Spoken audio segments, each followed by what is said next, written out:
ৰিমঝিম পাঠক আপোনালোক সকলোকে পুনৰবাৰ ই কুহিপাতৰ আন এটি ক্লাছলৈ স্বাগতম জনাইছো আশা কৰিছো ভালে আছে সকলোৱে আৰু আজি আমি ডিসকাস কৰিব গৈ আছো আসাম হিষ্ট্ৰী কিছুমান ইম্পৰ্টেন্ট কোৱেশ্চন এটো হ'ব আমাৰ পাৰ্ট 1 এনেকুৱা আকৌ আমি বেলেগ আৰু কেটামান পাৰ্টত গুটেইখিনি আসাম হিষ্ট্ৰী আমি ডিসকাস কৰিবলৈ ট্ৰাই কৰিম গতিকে আগবাঢ়িছো আৰু ক্লাছটো আগবঢ়াৰ আগতে আপোনালোকক জনাব বিচাৰো যদি কোনোবা আজি মোৰ ক্লাছত নতুন হয় আপোনালোকে মোৰ লগতে আন ই কুহিপাতৰ টিচাৰ সকলৰ ক্লাছবোৰ যদি চাব বিচাৰে তেতিয়া হলে আপোনালোকে তেওঁলোকৰ কেতিয়া ক্লাছ হ'ব হেতু কাৰণে আপোনালোকে ই কুহিপাতৰ টেলিগ্ৰাম চেনেলটো জয়েন কৰিব পাৰিব যত এমসিকিউ দিয়া হয় ডেইলি কাৰেন্ট এফেয়াৰ্ছৰ তেনেকুৱাকে হেবোৰ আপডেটছবোৰ দিয়া হয় আৰু লগতে এটো মোৰ টেলিগ্ৰাম চেনেল জিকে উইথ ৰিমজিম যদি বিচাৰে আপোনালোকে জয়েন কৰি ল'ব পাৰিব আগবাঢ়িছো আমাৰ প্ৰথমটো কোৱেশ্চনৰ ফালে বহুত বেছি এক্সপ্লেইন নকৰো আজি কাৰণ যেহেতু সময় কম পৰীক্ষা সন্মুখত গতিকে আমি কোৱেশ্চন কেটা চাম আনসাৰ কেটা চাম অকমান কৈ দিম আৰু কত কি হয় আমাক সুধিছে which of the following places was known as the city of eastern astrology পূৰ্বৰ জ্যোতিষাস্ত্ৰৰ নগৰ একেবাৰে ইজি কোৱেশ্চনেৰে আৰম্ভ কৰিছো পূৰ্বৰ জ্যোতিষাস্ত্ৰৰ নগৰ বুলি কিয় কোৱা হয় কাৰণ কৈছিলে যে ব্ৰহ্মাই ইয়াতে প্ৰথম তৰাৰ গণনা কৰিছিলে জ্যোতিষাস্ত্ৰ হে কৰিছিলে হেতু কাৰণে সেই ঠাইখন অৰ্থাৎ প্ৰাগ জ্যোতিষপুৰক পূৰ্বৰ জ্যোতিষাস্ত্ৰৰ নগৰ বুলি কোৱা হয় next in 1872 we established Assamese Literary Society at Calcutta মনত ৰাখিব Assamese Literary Society আমি পালো কিমান চনত পালো 1872 কোত হৈছিলে কলকাতাত এই গুটেই কেটা বস্তু আমি মনত ৰাখিব লাগিব আমাক সুধিছে কোনে প্ৰতিষ্ঠা কৰিছিলে যাতে কোৱেশ্চনটো তই গুটেইখিনি আনসাৰ আপোনালোকে পাই যায় সেইকাৰণে মই কোৱেশ্চনটো তেনেকুৱাকে বনাইছো তো ইয়াতে আমি যদি চাও অসমীয়াটো আমি অসমীয়া লিটাৰেৰী সোসাইটি বুলিয়ে কম কি হ'ব Anandaram Dhekial Phukan Devicharan Barua Ganga Gobinda Phukan both B and C answer কি হৈ যাব ইয়াতে আমি যদি চাও both B and C দুটা অপচনে দি দিছো দুগৰাকী ব্যক্তিৰ প্ৰচেষ্টাত 1872 কলকাতাত আসামিজ লিটাৰেৰী সোসাইটি গঠন কৰা হয় দেৱীচৰণ বৰুৱা আৰু গংগা গোবিন্দ ফুকনৰ নেতৃত্বত আনন্দৰাম ঢেকিয়াল ফুকনৰ আমি অকমান পিছত চাম তেখেতে কি নিৰ্মাণ কৰিছিলে তেখেতৰ লগত তেখেতে কেনেকুৱা এনেকুৱা কিবা সংগঠন গঠন কৰিছিলে নেকি next question where did the first session of the Assam Association held in 1905 Assam Association কেতিয়া গঠন কৰা হৈছিলে যদি আমাক কোৱেশ্চন উঠে Assam Association গঠন কৰা হৈছিলে 1903 ওকে 1903 চনত গঠন কৰা হৈছিলে বাট ইয়াৰে যিখন প্ৰথম সেশন হৈছিলে অধিৱেশন এখন 1905 ত ডিব্ৰুগড়ত হৈছিলে clear next question which of the following is not true দলৰ কোনটো সত্য নহয় বুলি কৈছে ইয়াতে আমাৰ কিছুমান কৃষক বিদ্ৰোহ বা ব্ৰিটিছৰ এগেইনষ্টত কিছুমান বিদ্ৰোহৰ কথা আমাক দিয়া হৈছে লগতে চন দিয়া হৈছে আমাক কৈছে ফুলগুৰি ধোৱা 1861 ত হৈছিলে ইয়েস কাৰেক্ট হয় আৰু মনত ৰাখি থৈ দিম ফুলগুৰি ধোৱা আমাক যদি সুধে কোনখন ঠাইৰ লগত জড়িত তেতিয়া হলে কি হ'ব নগাঁও কোনটো কমিউনিটিৰ লগত জড়িত তিৱা কমিউনিটিৰ লগত জড়িত ৰাইট কিহক লৈ পেলাই আমাক হেতু সুধিব পাৰে কিহৰ লগত জড়িত অৰ্থাৎ যিখিনি আমাৰ আফু খেতি তাত ব্ৰিটিছে যি বন্ধ মানে সেইখিনি যি বন্ধ কৰিব দিছিলে বেন লগাইছিলে আৰু তাৰোপৰি পান তামোলৰ ওপৰত যিটো এটা টেক্স লগাব বুলি কৈছিলে তাকে লৈ পেলাই ফুলগুৰি ধাৱা হৈছিলে দেন পথৰুঘাট ৰিভল্ট পথৰুঘাটৰ ৰণ আমি যদি চাও পথৰুঘাটৰ ৰণক অসমৰ জালিৱানৱালাবাগৰ হত্যাকাণ্ড বুলি কোৱা হয় জালিৱানৱালাবাগ এটো আমাক সুধিব পাৰে জালিৱানৱালাবাগৰ হত্যাকাণ্ড বুলি কোনটো কোৱা হয় পথৰুঘাট অসমৰ হেতু হয় পথৰুঘাটৰ ৰিভল্ট ওকে ৰন এতিয়া আমি এটো কাৰেক্ট হয় নে নহয় হেতু চাব লাগে ৰঙিয়া ৰিভল্ট এণ্ড এটা পাম লাচিমা বিদ্ৰোহ এই দুটাই 1893 তেনেকে আমি পাও লাচিমা 94 এটো পিছত 94 তো হয় দেন চিপই মিউটিনি এটো আমি সকলোৱে জানো সিপাহী বিদ্ৰোহ 1857 এটো আমাৰ ইনকাৰেক্ট হয় তাৰ মানে আমাক ইয়াতে নট ট্ৰু বুলি কৈছে ন পথৰুঘাটৰ বিদ্ৰোহ কেতিয়া হৈছিলে 1894 ত হৈছিলে okay next question in which century does ancient era of Assam begin কোন শতিকাৰ পৰা অসমৰ প্ৰাচীন যুগ আৰম্ভ হৈছিলে অসমৰ প্ৰাচীন যুগৰ আৰম্ভণিৰ কথা আমাক সুধিছে আমি গম পাও 4th centuryৰ পৰা আমাক এতিয়া এটো সুধিব পাৰে 4th centuryত আমি কৰ পৰা গম পাও আমাৰ প্ৰাচীন অসমৰ 4th centuryত যিটো প্ৰথম ডাইনেষ্টি পোৱা যায় হেতু হৈছে বৰ্মন ডাইনেষ্টি বৰ্মন বংশ যিখিনি কৈছো তাৰ ওপৰত কোৱেশ্চন সুধিব পাৰে কিন্তু আৰু বৰ্মন বংশৰ কন্টেম্পৰাৰী আছিলে সমুদ্ৰগুপ্ত মানে সমুদ্ৰগুপ্তৰ এলাহাবাদৰ পিলাৰত সমুদ্ৰগুপ্তৰ এলাহাবাদৰ সেই স্তম্ভত প্ৰশস্তিত কি হৈছিলে আমাৰ প্ৰাচীন অসমৰ কথা মেনশন কৰা হৈছিল আৰু সেইখিনি সময় কিমান আছিলে 4th century আছিলে next Assam in 1833 as per a treaty signed with Robertson. Question to অকমান ইংলিশ তো অকমান হেই হৈছে আমি যদি অসমীয়াত চাও জাস্ট বুজিলে হল আৰু ৰবাৰ্টছনৰ লগত স্বাক্ষৰিত সন্ধি অনুসৰি 1837 1833 চনত কাক উজনি অসমৰ ৰজা হিচাপে পুনৰুদ্ধাৰ কৰা হৈছিলে অৰ্থাৎ কাক উজনি অসমৰ ৰজা পতা হৈছিলে সেইটো কোৱেশ্চন আমাক সুধিছে আমি ইয়াতে যদি চাও কি হ'ব পুৰন্দৰ সিংহ অৰ্থাৎ পিছত গৈ পেলাই ইয়াণ্ডাবু সন্ধিৰ পিছত বহু বছৰলৈকে কোনো আহোমৰ ৰজা নাছিলে পিছত যেতিয়া ব্ৰিটিছ বিৰোধী বিদ্ৰোহ হয় দেন উজনি অসমৰ কিছু অঞ্চল বাদ দি পেলাই ব্ৰিটিছে পুৰন্দৰ সিংহক তাৰে উজনি অসমৰ ৰজা পাতিছিলে ৰাইট আৰু পুৰন্দৰ সিংহই কি আছিলে লাষ্ট আহোম কিং আছিলে একেবাৰে শেষৰ আহোম ৰজা আছিলে হয়নে next question which of the following is not related with the Burman king Bhaskar Barman Bhaskar বৰ্মনক কোৱা হয় যে তেখেত বৰ্মন বংশৰ লাষ্ট ৰুলাৰ আছিলে তেখেতক আমি কি নামেৰে জানো কুমাৰ ৰাজা বুলি জানো তেখেতৰ কোনো সন্তান নাছিল মানে বিয়া বাৰু কৰোৱা নাছিলে কোনো সন্তান নাছিলে আৰু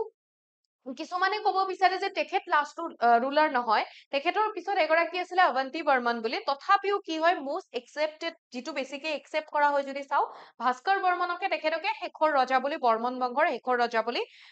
মানে সেইটো একচেপ্ট কৰা হয় তেখেতৰ লগত কোনটো জড়িত নহয় বুলি কৈছে এতিয়া আমি এইকেইটা যদি চাও তেনেহলে এইকেইটা কেইটামান কপাৰ প্লেট ধৰি লওক তেনেকুৱা শিলালিপি সেইবোৰৰ কথা কোৱা হৈছে ডুবি কপাৰ প্লেট ভাস্কৰ বৰ্মনে ইছ্যু কৰিছিলে দেন দা পৰ্বতীয়া copper plate Nidhanpur copper plate আৰু নালন্দা চিল এটা বস্তু মনত ৰাখিব নালন্দা চিল বুলি ক'লে কি হ'ব বিহাৰ তো বিহাৰৰ নালন্দাত ভাস্কৰ বৰ্মনৰ কিছুমান মোহৰ পোৱা গৈছে এইটো কাৰেক্ট দা পৰ্বতীয়াটো নহয় কাৰণ কিয় আমি যদি চাও দা পৰ্বতীয়া আকৌ আমাক সুধিব পাৰে কপাৰ প্লেট ক'ত পোৱা গৈছে দ পৰ্বতীয়া সেইটো হয় তেজপুৰত আমি পাইছো বাট ইয়াতে কি হয় আকৌ এটা বস্তু মনত ৰাখিব যে গুপ্ত সকলৰ বিষয়ে তাতে গুপ্ত যুগত বনোৱা কিছুমান তেনেকুৱাকে মন্দিৰ বা সেইবোৰ নিৰ্মাণ কৰা হৈছে অকে সো দ পৰ্বতীয়াটো নহয় বাকি তিনিটা হ'ব নেক্সট হু ইজ ফেমাছ চন অফ নৰকাসুৰা নৰকাসুৰৰ বিখ্যাত পুত্ৰ কোন আছিলে নৰকাসুৰক হত্যা কৰিছিলে শ্ৰীকৃষ্ণই তাৰ পাছত সেই পুতেকগৰাকীক ৰজা পাতিছিলে তেখেতৰ নাম হয় ভগদত্ত আৰু ভগদত্তৰ এগৰাকী জীয়েক আছিলে নাম আছিলে ভানুমতী আৰু ভানুমতীৰ কাৰণে ভগদত্তই গুৱাহাটীৰ দীঘলী পুখুৰীটো বনোৱাইছিল বুলি কোৱা হয় তো এনেকুৱা কুৱেশ্যন আমাক সুধিব পাৰে তো দীঘলী পুখুৰীটো খন্দুৱাইছিল আৰু মানে ভানুমতীৰ স্বয়ম্বৰৰ সময়ত আৰু ভানুমতীক বিয়া দিয়া হৈছিলে কৌৰৱৰ জ্যেষ্ঠ পুত্ৰ দুৰ্যোধনৰ সৈতে আৰু সেই হিচাপে ভগদত্তই কুৰুক্ষেত্ৰৰ যুদ্ধত কৌৰৱৰ পক্ষত অংশগ্ৰহণ কৰিছিলে next which of the following is the correct chronological order of Danava dynasty দানৱ বংশৰ শুদ্ধ কালক্ৰমটো আমাক ওলাব দিছে আমি ইয়াতে যদি চাও দানৱ বংশৰ প্ৰথম গৰাকী ৰজা কোন আছিলে আমাক দানৱ ডাইনেষ্টিৰ ফাউণ্ডাৰ বুলি যদি কয় আমি সকলোৱে জানো কি হ'ব মহিৰংগ দানৱ আৰু দানৱ ডাইনেষ্টিৰ একেবাৰে শেষৰ ৰজা বুলি যদি কয় তেখেত কোন হ'ব ঘটকাসুৰ হয়নে আৰু ঘটকাসুৰক বধ কৰিছিলে নৰকাসুৰে বধ কৰি পেলাই নৰকাসুৰে ভৌম বংশ প্ৰতিষ্ঠা কৰিছিল এতিয়া আমি প্ৰথমতে চাম মহিৰংগ দানৱ আৰু প্ৰথম ক'ত আছে ঘটকাসুৰ শেষত ক'ত আছে ইয়াতে আছে আৰু ইয়াতে আছে দেন আকৌ ক'ত আছে ইয়াতে আছে আৰু ইয়াতে আছে তো আমাৰ ইয়াতে ডি আৰু আমি এ কেনচেল কৰিলো এই দুটাৰ ভিতৰত আমি যদি চাও মহিৰংগ দানৱৰ পিছতে মহিৰংগ দানৱৰ ঠিক পিছতে কোন আহে ঘটকাসুৰ আহে তেখেতৰ নামটো দিয়া নাই তথাপিও মনত ৰাখিব মহিৰংগ দানৱ ঘটকাসুৰা সম্বৰাসুৰা ৰত্নাসুৰা এণ্ড ঘটকাসুৰা তাৰ মানে অপশ্যন চি কাৰেক্ট হৈ যাব clear next who's translated Brahma Vaivarta Purana in Assamese language Brahma Vaivarta Purana Gita Govinda তাৰপাছত অভিজ্ঞানম শকুন্তলম এই গোটেইখিনি ৰচনা কোনে কৰিছিলে ৰাম নাৰায়ণ চক্ৰৱৰ্তী আৰু তেখেত ৰুদ্ৰসিংহৰ ৰাজসভাত আছিলে অৰ্থাৎ ৰুদ্ৰসিংহৰ আমি ক'ব পাৰো কোৰ্ট পইণ্ট হিচাপে আছিলে ৰাম নাৰায়ণ চক্ৰৱৰ্তী বা কি হয় কবিৰাজ চক্ৰৱৰ্তী বুলি আমিও পাইছো next who from Assam participate in the battle of Kurukshetra এইমাত্ৰ কলো অসমৰ পৰা কুৰুক্ষেত্ৰৰ যুদ্ধত কোনে অংশগ্ৰহণ কৰিছিলে কি হ'ব ভগদত্ত তাৰোপৰি আৰু মনত ৰাখিব আমাক আকৌ সুধিবও পাৰে বেলেগ অপশ্যনো দিব পাৰে ভীম আৰু হিড়িম্বাৰ এগৰাকী পুতেক আছিলে হয়নে পুতেক গৰাকীৰ নাম কি আছিলে ঘটোৎকচ আছিলে সেই ঘটোৎকচেও কি হয় কুৰুক্ষেত্ৰৰ যুদ্ধত পাণ্ডৱৰ পক্ষত অংশগ্ৰহণ কৰিছিলে যিহেতু ভীমৰ পুতেক আৰু লগতে অৰ্জুনৰো এগৰাকী পুতেক আছিলে মানে বব্ৰু বাহন বুলি তেখেতেও এই যুদ্ধত অংশগ্ৰহণ কৰিছিলে next which dynasty is believed to be the first dynasty of prehistoric Assam আমাৰ কোনটো বংশক প্ৰাগ ঐতিহাসিক অসমৰ প্ৰথম বংশ বুলি কোৱা হয় ইয়াতে আমাক কিন্তু প্ৰি হিষ্ট্ৰী বুলি কৈছে ৰাইট তো প্ৰি হিষ্ট্ৰী বুলি ক'লে এই চাৰিটাৰ ভিতৰত প্ৰথমটো বংশ হয় দানৱ ডাইনেষ্টি আৰু আমাক যদি ফাৰ্ষ্ট এনচিয়েন্ট ৰুলাৰ বুলি যদি সোধে দানৱ বংশৰ ফাউণ্ডাৰ কোন আছিলে মহিৰংগ দানৱ তো আমি মহিৰংগ দানৱ বুলি ক'ম next what is the name of the পৰ্ব Mahabharata which mentions the valor of Bhagadatta ভগদত্তৰ বীৰত্বৰ কথা উল্লেখ কৰা মহাভাৰতৰ পৰ্বটোৰ নাম কি সেইটো হৈছে দ্ৰোণা পৰ্ব ৰাইট দ্ৰোণ পৰ্বত মানে কি হয় মহাভাৰতৰ দ্ৰোণ পৰ্বত ভগদত্তৰ বীৰত্বৰ বিষয়ে মেনশ্যন কৰা হৈছে ইয়াতে মনত ৰাখিব ভীষ্ম পৰ্ব আমাৰ যিখন ভাগৱত গীতা এই ভাগৱত গীতাখন কি হৈছে আমাৰ ভাগৱত গীতাখন কি হৈছে এই ভীষ্ম পৰ্বৰ পৰা লোৱা হৈছে next who was the contemporary of নাৰাকাসুৰা in the middle Assam মধ্য অসমত নৰকাসুৰৰ সমসাময়িক কোন আছিলে তাতে এটা বংশ আছিলে অসুৰ ডাইনেষ্টি বুলি সেই অসুৰ বংশটোৰে এগৰাকী ৰজা আছিলে কোন তেখেতৰ নাম হৈছে বান ৰজা বানাসুৰ বুলি যে আমি কওঁ আৰু বান ৰজাৰ এগৰাকী জীয়েক আছিলে যাৰ নাম আছিলে উষা আৰু অনিৰুদ্ধৰ প্ৰেম কাহিনীৰ কথা হয়তো শুনিছে সকলোৱে তেওঁলোকৰ যিখন গোপন বিবাহ আছিলে সেইখনো গন্ধৰ্ব বিবাহ বুলি জনা যায় next the history of Assam can be divided into how many era অসমৰ ইতিহাস কিমানটা যুগত বিভক্ত কৰিব পাৰি অসমৰ ইতিহাসক আমি যদি অসমৰ ইতিহাসক চাওঁ আমি চাৰিটা যুগত ভাগ কৰো ইয়াতে আমাক এৰা বুলি যদি কয় যুগ বুলি যদি কয় চাৰিটা কি হয় এনচিয়েন্ট এৰা মেডিয়েভেল এৰা কলনিয়েল এৰা আৰু এইফালে কি হৈ যাব পোষ্ট কলনিয়েল এৰা প্ৰাচীন যুগ মধ্যযুগ ব্ৰিটিছ ৰাজৰ বা ঔপনিৱেশিক যুগ আৰু ব্ৰিটিছ ৰাজৰ পৰৱৰ্তী যুগ next which of the following Kamrupi princess married মেঘবাহানা king of Kashmir এগৰাকী কাশ্মীৰ আৰু এগৰাকী পাম আমি নেপাল কাশ্মীৰৰ ৰজা মেঘবাহনৰ সৈতে কোনগৰাকী কামৰূপী প্ৰিন্সক বিয়া দিয়া হৈছিলে কামৰূপী প্ৰিন্সেছ কামৰূপী ৰাজকুমাৰীক বিয়া দিয়া হৈছিলে মায়া নহয় ৰাজ্যমতী ভানুমতী আৰু অমৃত প্ৰভা ভানুমতীও নহয় ভানুমতী হয় ভগদত্তৰ জীয়েক ইয়াতে যদি আমি মেঘবাহনৰ কথা আমি যদি চাওঁ তেতিয়াহ'লে ইয়াতে আমাৰ আনসাৰ কি হৈ যাব ইয়াতে আমাৰ আনসাৰ হৈ যাব অমৃত প্ৰভা ঠিক আছে অমৃত প্ৰভা তেখেত বৰ্মন ডাইনেষ্টিৰ বৰ্মন বংশৰ এগৰাকী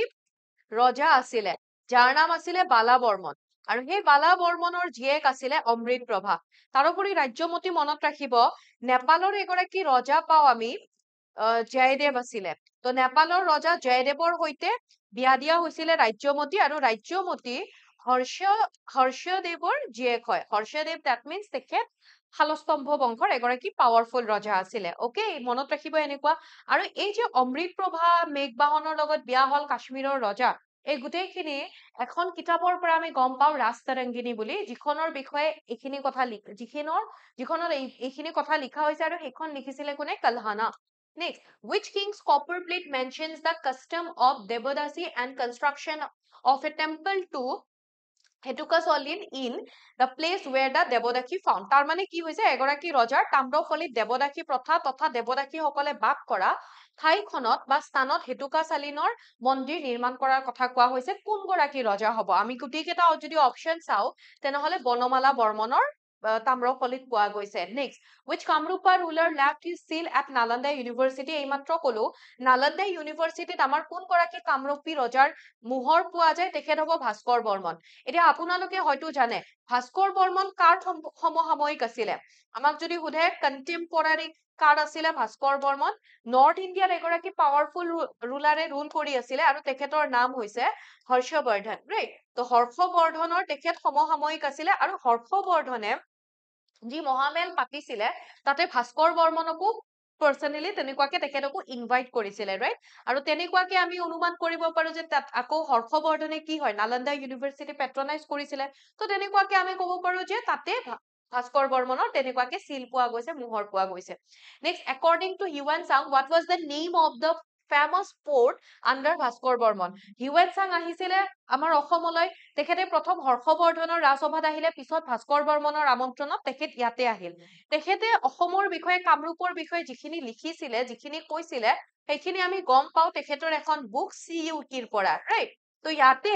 তেখেতেও মেনশ্যন কৰিছে যে তেখেত যেতিয়া অসমত আহিছিলে ভাস্কৰ বৰ্মনৰ আণ্ডাৰত থকা এটা পৰ্ট আছিলে আৰু সেই ফেমাছ পৰ্টটোৰ নাম কি হয় তাম্ৰলিপি বা তাম্ৰলিপ্তি বুলিও ক'ব পাৰে next who defeated the Khen ruler Nilambar in 1498 Khen dynasty বুলি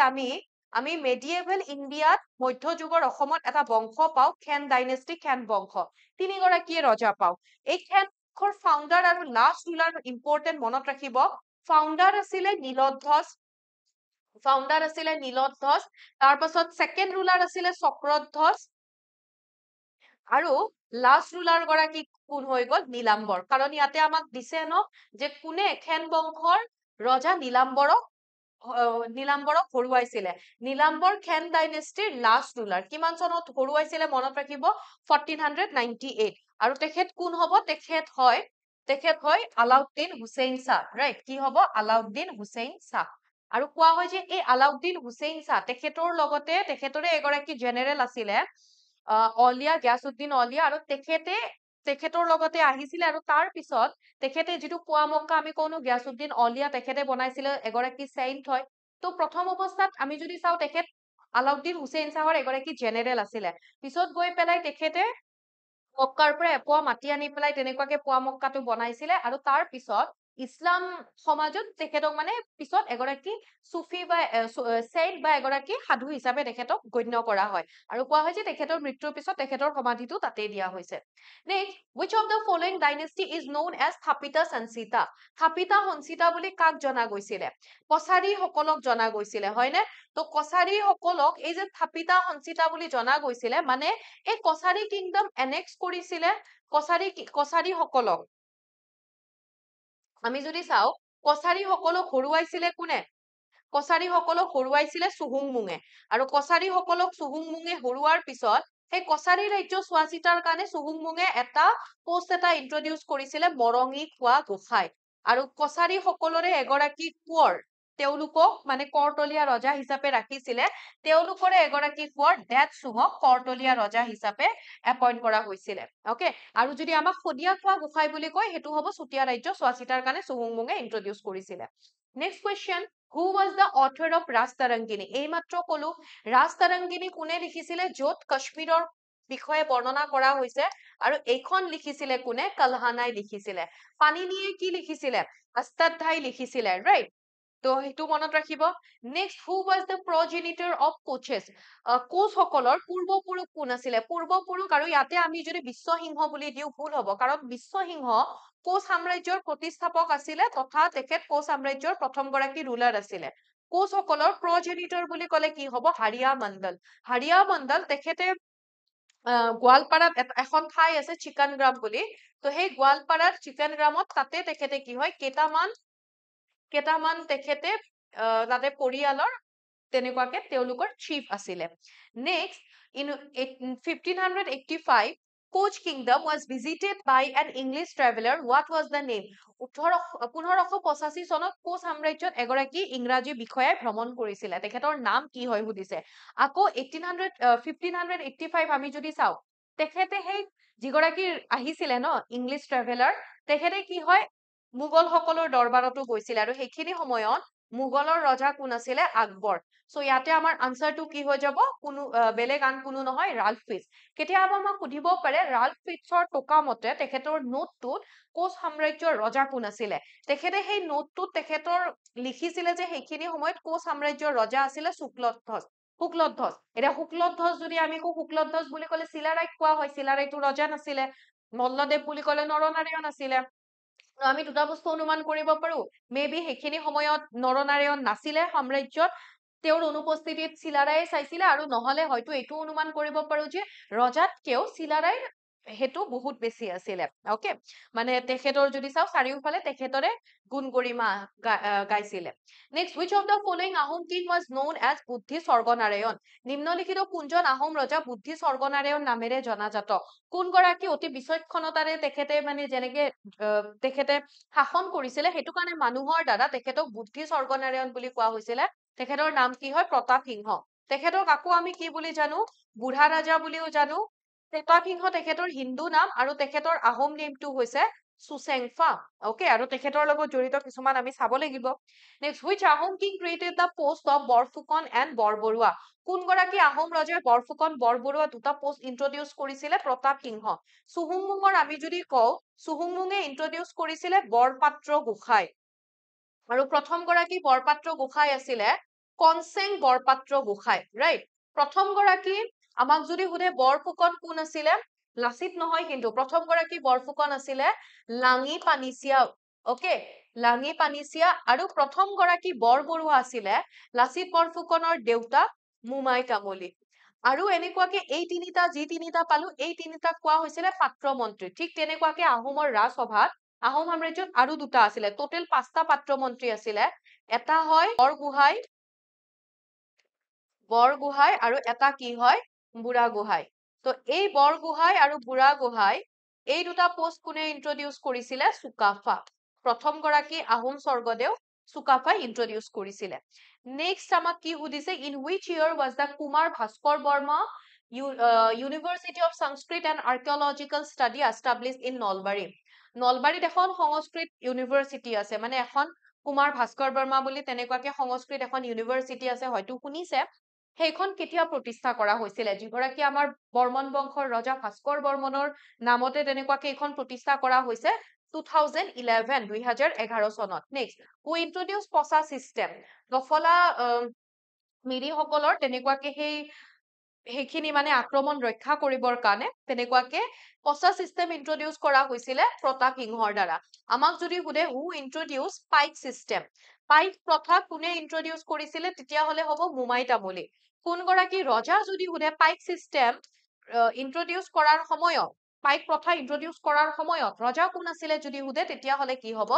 Pratap Singha next which of the following king took the title Gaureswar তলৰ কোন গৰাকী ৰজাই গৌৰেশ্বৰ উপাধি লৈছিলে আনসাৰ কি হৈ যাব ইয়াতে ধৰ্মনাৰায়ণ ইয়াতে মনত ৰাখিব আকৌ তেওঁলোক কি হয় কমতাপুৰৰ ৰজা আছিলে কমতাপুৰৰ প্ৰথম আমি যদি চাও ৰজা সন্ধ্যা পাও তেওঁ উত্তৰাধিকাৰী আছিলে তেওঁলোক আকৌ কি হয় এগৰাকী আমি যদি চাও দুৰ্লভ নাৰায়ণে কমতেশ্বৰ বা কামেশ্বৰ উপাধি গ্ৰহণ কৰিছিলে এতিয়া আমি আৰু এগৰাকী পাইছো কমতেশ্বৰ বা কামেশ্বৰ উপাধি কোনে গ্ৰহণ কৰিছিলে ৰজা সন্ধ্যা ৰাইট কিং সন্ধ্যা তেওঁৰ লগতে কি হয় তেওঁৰ পিছত তেখেতৰ উত্তৰাধিকাৰী দুৰ্লভ নাৰায়ণেও কমতেশ্বৰ বা কামেশ্বৰ উপাধি গ্ৰহণ কৰিছিলে ওকে নেক্সট কোৱেশ্চন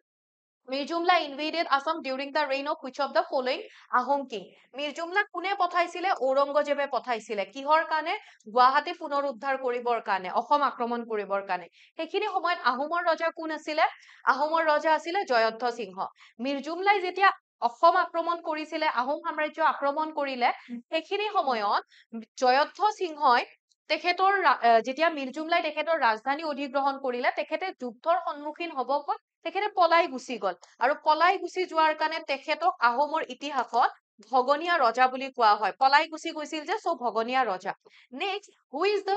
দীঘলী পুখুৰী ইন গুৱাহাটী এছচিয়েটেড উইথ গুৱাহাটীৰ দীঘলী পুখুৰীটো কাৰ সৈতে জড়িত হৈ আছে গুৱাহাটীৰ দীঘলী পুখুৰীটো কাৰ সৈতে জড়িত হৈ আছে অকমান আগতে মই কলো ভগদত্ত বুলিও ক'ব পাৰে নহলে ভগদত্তৰ জীয়েক ভানুমতী বুলিও ক'ব পাৰে ঠিক আছে next question the first Muslim invasion took place during the reign of the Ahom king Suhumung who were the following attackers আমাক যদি মুগল সকলৰ ক্ষেত্ৰত যদি সুধে মুগল সকলৰ সময়ত কোন গৰাকী আহোম ৰজাৰ সময়ত প্ৰথম মুগলৰ এটেক হৈছিলে তেতিয়া হলে কি কম আমি প্ৰতাপ সিংহ ৰাইট প্ৰতাপ সিংহ কিন্তু আমাক ইয়াতে কি কৈছে যে প্ৰথম মুছলমানৰ আক্ৰমণ হৈছিলে সুহুংমুঙৰ সময়ত আহোম ৰজা বাট প্ৰথমটো মুছলমান আক্ৰমণ হৈছিলে বক্তিয়াৰ খিলিজি কিন্তু সেইটো আহোম ৰজা বুলি কোৱা নাই আহোম ৰজা বুলি ক'লে হ'ব সুহুংমুং কোনে আক্ৰমণ কৰিছিলে সুধিছে আমি কি জানো তুঘ্ৰীল খাঁ বুলি আমি কম তুৰ্বক খান বুলি কিবা আমি কম বাট মনত ৰাখিব প্ৰথম আক্ৰমণ কোনে কৰিছিলে নুসৰাত শাহে আক্ৰমণ কৰিছিলে অলমোষ্ট 1527 মানত ঠিক আছে next which king is mentioned in the Dubi inscription of Bojali district Bajali জিলাৰ ডুবি শিলালিপিত কোন গৰাকী ৰজাৰ বিষয়ে মেনশন কৰা হৈছে এতিয়া চাওক আমাক যদি সেই ডুবি দেৱালয় তাৰে মন্দিৰৰ কথা সুধে সেইটো নিৰ্মাণ কৰিছিলে Siva Singha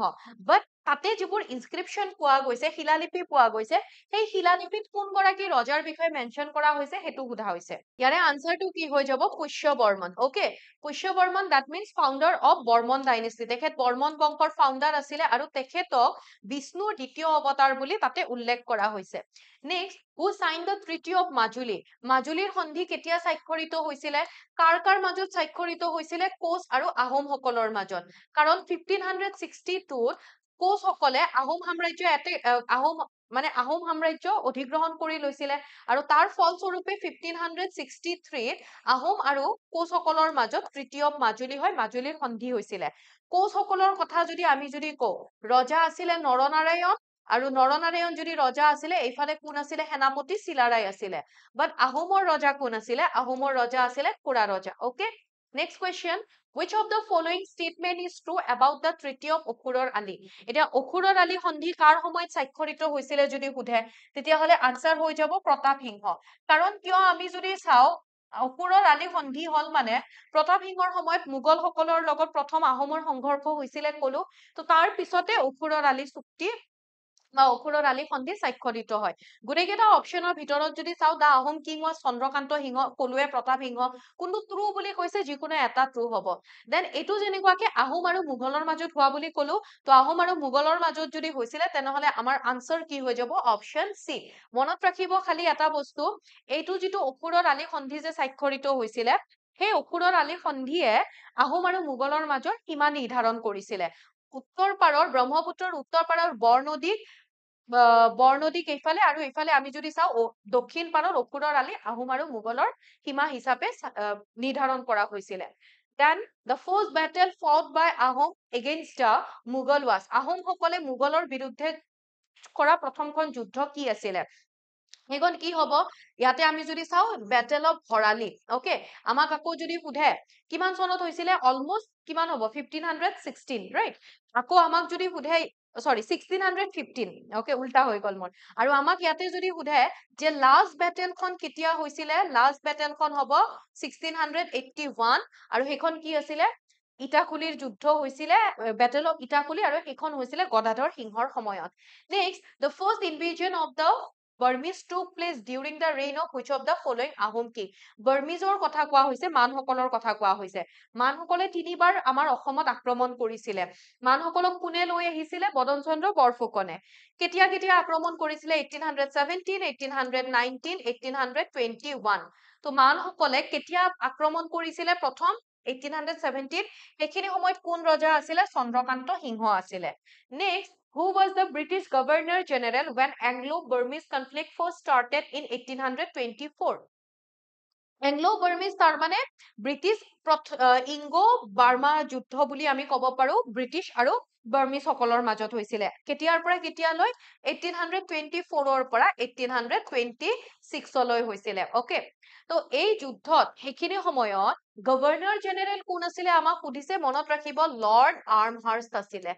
Next, Rudrasagar tank was built during the reign of which of the following Ahom king? Rudrasagar পুখুৰীটো কোনে নিৰ্মাণ কৰিছিল? Suppose অপশ্যনত যদি ৰুদ্ৰসিং থাকে, তেতিয়াহ'লে আমি সেইটো কৰিম চাগে। নহয়, ৰুদ্ৰসাগৰ পুখুৰীটো লক্ষ্মী সিংহৰ সময়ত নিৰ্মাণ কৰা হৈছিলে। তো ইয়াতে আমাক আকৌ যদি সোধে শিৱসাগৰ পুখুৰীটো কোনে খন্দুৱাইছিলে, শিৱসাগৰ টেংক বা শিৱসাগৰ ফোন কোনে খন্দুৱাইছিলে? মনত ৰাখিব বৰ ৰজা অম্বিকা। বৰ ৰজা কোনে পাতিছিলে? শিৱসিংহই। তাৰপাছত আকৌ আমাক যদি সোধে গৌৰীসাগৰ পুখুৰীটো কোনে খন্দুৱাইছিলে? গৌৰীসাগৰ টেংক বুলি যদি কয়, গৌৰীসাগৰ টেংকটো ফুলেশ্বৰী। অকে, তো ফুলেশ্বৰী অম্বিকা দুয়োগৰাকীয়ে বৰ ৰজা আছিলে। প্ৰথম বৰ ৰজা ফুলেশ্বৰী, তেখেতৰ মৃত্যুৰ পিছত তেখেতৰ ভনীয়েক শিৱসিংহই তেখেতৰ ভনীয়েকক বিয়া পাতি পেলাই অম্বিকা, যাৰ নাম আছিলে, তেখেতক বৰ ৰজা পাতে, আৰু তেখেতৰ মৃত্যুৰ পিছত হলাল বৰগোহাঁইৰ জীয়েক সৰ্বেশ্বৰীক বৰ ৰজা পাতে। Next, who was the first woman martyr in the history of Assam's freedom struggle? অসমৰ স্বাধীনতা সংগ্ৰামৰ ইতিহাসত প্ৰথম নাৰী শ্বহীদ কোন আছিলে বুলি কৈছে। আনসাৰ কি হৈ যাব? মালতী মেম। ইয়াতে বাকীবোৰ নহয়, আনসাৰ মালতী মেম হ'ব। Next, the Assam region was separated from Bengal presidency in, প্ৰথম আমাৰ অসমখন বেংগল প্ৰেচিডেন্সিৰ আণ্ডাৰত আছিলে। পিছত প্ৰশাসনৰ সুবিধাৰ কাৰণে 1874ত বেংগলৰ পৰা ছেপাৰেট কৰি অনা হয়। Next, battle of Alaboi took place in which year? Battle of Alaboi কোনগৰাকী আহোম ৰজাৰ সময়ত হৈছিলে? চক্ৰধ্বজ সিংহৰ সময়ত হৈছিলে, ৰাইট? আকৌ কাৰ কাৰ মাজত হৈছিলে যদি সোধে, আহোম আৰু মোগলৰ মাজত হৈছিলে। মোগলৰ আৰ্মিক লিড কোনে কৰিছিলে যদি সোধে? ৰাম সিংহ। মোগলৰ আৰ্মিক লিড কৰিছিলে ৰাম সিংহ। কিমান চনত হৈছিলে? 1669। আৰু তাৰ দুবছৰ পিছতে 1671ত বেটেল অফ শৰাইঘাট হয়। আৰু বেটেল অফ শৰাইঘাটৰ সময়ত কিন্তু ৰজা আছিলে কোন? উদয়াদিত্য সিংহ। কাৰণ চক্ৰধ্বজ সিংহৰ কিছু বছৰ পিছত মৃত্যু হৈ যায়, মানে আলাবৈ যুদ্ধৰ কেইদিনমান পিছত মৃত্যু হয়। Next, who was recognized by the British as the tributary king of North Kachar? ব্ৰিটিছে উত্তৰ কাছাৰৰ কৰতলীয়া ৰজা হিচাপে কাক স্বীকৃতি দিছিলে? ব্ৰিটিছে আমি ইয়াতে যদি চাওঁ কাক স্বীকৃতি দিছিলে তেতিয়া গোবিন্দ চন্দ্ৰৰ মৃত্যুৰ পিছত উত্তৰ কাছাৰৰ ৰজা প্ৰথম তেওঁ আছিলে তেখেতৰ মৃত্যুৰ পিছত কৰ্তলীয়া ৰজা হিচাপে তুলাৰাম সেনাপতিক স্বীকৃতি দিয়া হৈছিলে নেক্সট হু এষ্টাব্লিছ জ্ঞান প্ৰদায়িনী সভা ইন 1857 1857 চনত চনটোও মনত ৰাখিব সুধিব পাৰে জ্ঞান প্ৰদায়িনী সভা কোনে গঠন কৰিছিল মেক্সিমাম আমাক এটা অপচনে দিয়ে যিটো হৈছে আনন্দৰাম ঢেকিয়াল ফুকন তেখেতৰ নামটোৱে দিয়ে তথাপিও তেখেতৰ নিদি পেলাই অকমান বেলেগ যদি দিয়ে আৰু লগতে কোন ব্যক্তি আছিলে তেখেতৰ লগত কাৰ প্ৰচেষ্টাত গঠন হৈছিলে তেতিয়া মনত ৰাখিব গুণাভিৰাম বৰুৱা তাৰ মানে both A and C Anandaram Dhekial Phukan আৰু গুণাভিৰাম বৰুৱা দুয়োগৰাকীৰ প্ৰচেষ্টাতে গঠন কৰা হৈছিলে আৰু আজিৰ এইখিনি আছিলে আমাৰ কুৱেশ্যন নেক্সট ক্লাছত আকৌ এনেকুৱাকে কিছুমান কুৱেশ্যন লৈ আহিম অকমান ফাৰ্ষ্ট কৈছো এক্সামো আহিছে বহুত বেছি এক্সপ্লেইনো কৰা নাই যিখিনি লাগে সেইখিনি কৰিছো আকৌ লগ পাম এটি নতুন ক্লাছত আজি ইয়াতে এৰিছো thank you so much and tata bye by